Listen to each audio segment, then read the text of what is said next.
It is a couple hours after I did the previous video about having the anxiety response and grieving my dad, and I'm feeling a little better, but I can still tell that I had a physiological thing go. This windshield is dusty. All right, so I'm really happy that I'm going walking with my friend, because talk about serendipity and good timing. We started doing this a few weeks ago, and yeah, we're gonna keep this up as long as we can while the weather permits. And shoot, if we keep it going and the weather doesn't permit, maybe we can find some place to walk indoors, because this kills two birds with one stone. It kills the fact that I am absolutely not doing anything. I am so not moving since this pandemic started. It is incredible, you guys, how sedentary I have been since March of 2020. Not this year, March of 2020. Okay. Anyway, I also, after I did the video with you guys, grabbed some CBD. What CBD, Roshini? There was a plethora of CBD. I just re-upped from one of my favorite companies, Green Roads. And before I started posting these videos for the general population, Monday through Friday, if you don't know what I'm talking about, check the video down below. It explains more of what's going on. I had just done a unboxing. Ooh, traffic. I bind it in Jesus now. Rebuke it. I think I'm going in the other direction. Okay, good. I had just posted a unboxing of Green Roads, and so I'll put a link to that down below. I grabbed one of those Arise gummies is what I threw in. Okay, so I'm hoping that this Arise gummy of CBD, this traffic is just walled up, and this walk with my friend, a nice walk outside with a good friend and conversation, is going to do the trick. I can already feel it doing the trick.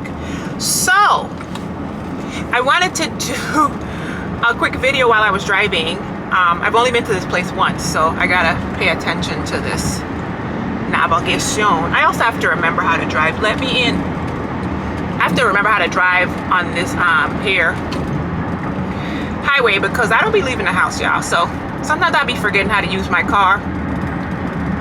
I know I'm not the only person that has that happening. But I've been out and about more often now, so you know. Today's video is going to be about this thought that is thoughting in my head, and I wanted to get it out. It's totally unformed, so if it sounds like it's unformed, it's because it is. I told you it was unformed. Okay, let's do it. Sometimes people don't understand what you're talking about, and that is perfectly fine. Let me see if I can switch you guys a little bit. Sometimes people don't know what you are talking about at all, for many reasons. And I feel like on my journey, I have started to realize, understand, and accept that that is okay. It is not a prerequisite for anybody to understand what the heck I'm talking about. Okay? Case in point, I was just talking to somebody earlier, and when I said to the person, I haven't been home to the Virgin Islands in a really long time. And I kind of just skimmed the top of how not being home to the Virgin Islands, for the longest time I've ever not been home to the Virgin Islands. Okay, I was born and raised in the Virgin Islands, and this has been 5, maybe 6 years I haven't been home. This is the longest I've ever been away. And in that time frame, my father has passed away. 2 hurricanes have destroyed the islands. We've had pandemic, just all of the things. So I mentioned to this person, just skim the top of how it was affecting me.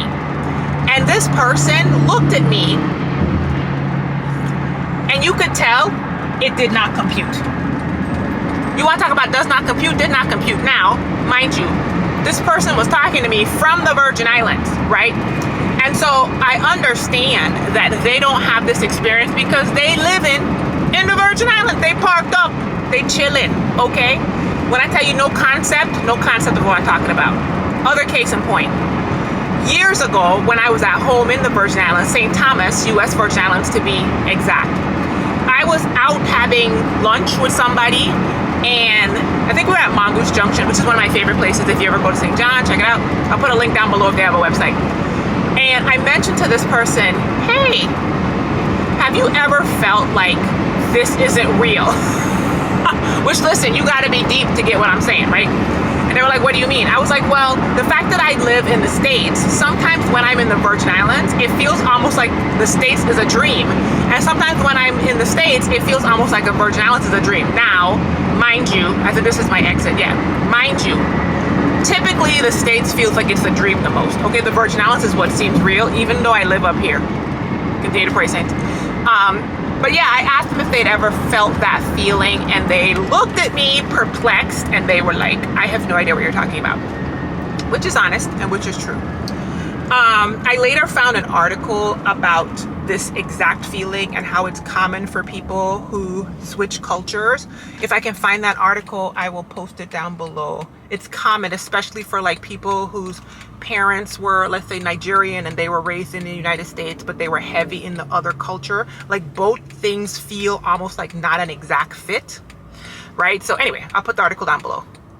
But the whole point of this video, and then I'm about to get off here because I need to focus, is I'm starting to be okay with that. I remember that previous conversation I was talking about feeling like it discounted my experience some kind of how, especially because I highly valued the person who I was talking to's perception of things. But in today's conversation, me, 45-year-old Roshini, when I said what I said to the person about not going home to the Virgin Islands and feeling the way it made me feel, and the fact that they did not validate it or even understand it in any way, shape, or form, or show deep empathy and an ability to sympathize or empathize or anything, it really didn't matter to me. Because I know exactly what this feels like for me. I acknowledge it boldly, and I don't need them to understand. Besides, how would they understand? They've literally never had the experience. Okay, they parked up in the Virgin Islands right now chilling. So what would they know about not being at home for half a decade? What would they know? They wouldn't know it, okay? So anyway, that's today's video. It's literally that you don't need other people to validate your experience. And listen, sometimes we need to stop going and asking other people who ain't never experienced anything remotely close to what you experiencing right now, asking them to give you the stamp of approval and the thumbs up so you can feel your feelings and do what you need to do. We don't need that, okay? It is unnecessary. Validation is for parking. Hello? Hey, I felt it. Validation is for parking, all right? And it's taken me 45 good hot years to finally realize I do not need anybody to understand. The look of what are you talking about was clear, okay? And it is what it is. Somebody else is gonna understand it. It's not this person. I still love them. I still value them. It was multiple people. Love, value them, doesn't diminish them or their experience, but also doesn't diminish mine and my experience. So anyway, that's today's video. Let me go walk with my friends. You guys be well. Thanks for listening. Be encouraged. Oh, you slid again. I didn't even notice. Oh well. Here's a pineapple. Bye, y'all.